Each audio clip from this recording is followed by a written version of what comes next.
अब आगे बढ़ जाते हैं। यूपी विधानसभा चुनाव को लेकर भाजपा पूरी तरीके से जुट गई है, क्योंकि आज से जहां यूपी में गृह मंत्री अमित शाह के होने वाले ताबड़तोड़ दौरों का आगाज हो रहा है, तो वहीं दूसरी तरफ यूपी के चुनाव प्रभारी बनाए गए केंद्रीय मंत्री धर्मेंद्र प्रधान की आज दिल्ली में महत्वपूर्ण बैठक होने वाली है। प्रधान की यह बैठक यूपी चुनाव को लेकर बेहद अहम है, जिसमें यूपी सरकार के कई मंत्री शामिल होंगे, ऐसी खबर है।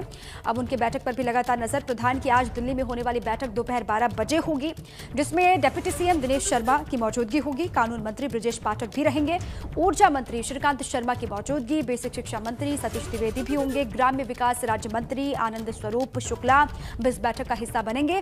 खबरें ये मिल रही है कि धर्मेंद्र प्रधान चुनाव से पहले इन मंत्रियों से फीडबैक लेंगे। साथ ही आगे की चुनावी रैलियों और जनसभाओं को लेकर रणनीति भी बनाई जाएगी। रणनीति क्या होगी, किस तरीके से रूपरेखा होगी आगे बढ़ने के लिए, आपको बता दें कि यूपी की सत्ता में काबिज होने के लिए भाजपा पहले ही मजबूत रणनीति के साथ आगे बढ़ रही है।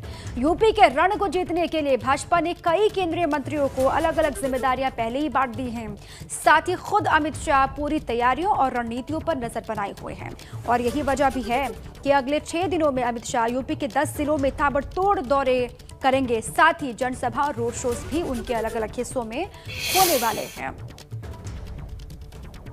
तो यूपी चुनाव को लेकर लगातार एक के बाद एक रणनीति बन रही है, और आज धर्मेंद्र प्रधान दिल्ली में अहम बैठक लेने जा रहे हैं।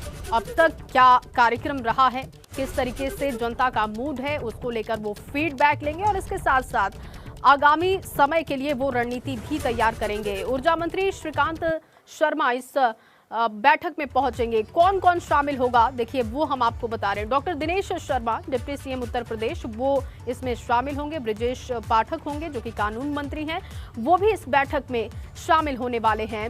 श्रीकांत शर्मा ऊर्जा मंत्री बैठक में पहुंचेंगे। सतीश द्विवेदी बैठक में मौजूद होंगे। आनंद स्वरूप शुक्ला वो भी बैठक में शामिल होने वाले हैं।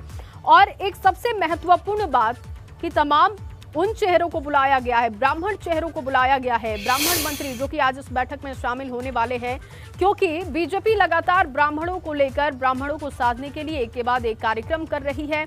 और ऐसे में आज जब ये तमाम बड़े नेता बुलाए गए हैं, तो देखना होगा कि किस तरीके की रणनीति बनती है, क्या फीडबैक उत्तर प्रदेश को लेकर अब तक ये देते हैं, ये भी बहुत महत्वपूर्ण होगा। अविनाश तिवारी दिल्ली से हमारे सहयोगी मौजूद हैं। अविनाश, क्योंकि बेहद महत्वपूर्ण बैठक, और जैसा कि आपने भी जिक्र किया कि तमाम उन चेहरों को बुलाया गया है जो ब्राह्मण कैटेगरी से हैं, तो ऐसे में कितने बजे ये बैठक शुरू होगी और किन मायनों में इसे महत्वपूर्ण देखा जाए? देखिए, अगर बात करें जिस तरीके से उत्तर प्रदेश के अंदर चाहे बसपा हो उसने ब्राह्मण सम्मेलन किया, इसके अलावा समाजवादी पार्टी हो उसने भी जाति सम्मेलन किया, और बीजेपी को लेकर के ये प्रचार किया जा रहा है कि भारतीय जनता पार्टी ने पिछले 4.5 सालों में ब्राह्मण समुदाय के साथ बेहतर काम नहीं किया, और यही कारण है कि लगातार तमाम सारी जो पार्टियां हैं वो ब्राह्मणों को साधने के लिए एक के बाद एक सम्मेलन करे। ऐसे में बीजेपी भी अब चुनाव जैसे ही करीब है, तमाम सारे ब्राह्मण मंत्रियों को आज बुलाया गया है, उनके साथ संवाद करेगी, उनके साथ मंथन करेगी कि किस तरीके से ब्राह्मण समुदाय को अपने साथ लाया जाए और किस तरीके से उनको साधा जाए। क्योंकि यूपी के अंदर अगर देखिए तो 12% के ऊपर ब्राह्मण समुदाय है। ऐसे में इन पूरे ब्राह्मणों को वोट कैसे लिया जाए, इसको लेकर मंथन होगा। कि 2017 के विधानसभा चुनाव की अगर बात करें तो पूरे ब्राह्मण वर्ग ने भारतीय जनता पार्टी को वोट दिया था। लिहाजा 2022 के विधानसभा चुनाव में कैसे ब्राह्मण समुदाय का, ब्राह्मण वर्ग का वोट लिया जाए, इसको लेकर आज तमाम सारे ब्राह्मण मंत्रियों को यहाँ पे बुलाया गया, जिनके साथ चर्चा की जाएगी कि उन्होंने क्या क्या काम किए मंत्रालय के अंदर, किस तरीके से जो ब्राह्मण समुदाय वो लाभान्वित हुआ है, इसको लेकर के एक मंथन किया जाएगा, रूपरेखा तय की जाएगी, और उन्हीं बातों के साथ जो ब्राह्मण समुदाय के पीछे प्रचार प्रसार किया जाएगा, जिससे कि 2022 के चुनाव में एक बार फिर से समूचे ब्राह्मण वर्ग का जो मत है उसे हासिल किया जा सके, और विधानसभा चुनाव में वही नतीजे पाया जा सके जो कि 2017 में अर्जित किया गया था। बहुत शुक्रिया अविनाश तमाम जानकारी के लिए।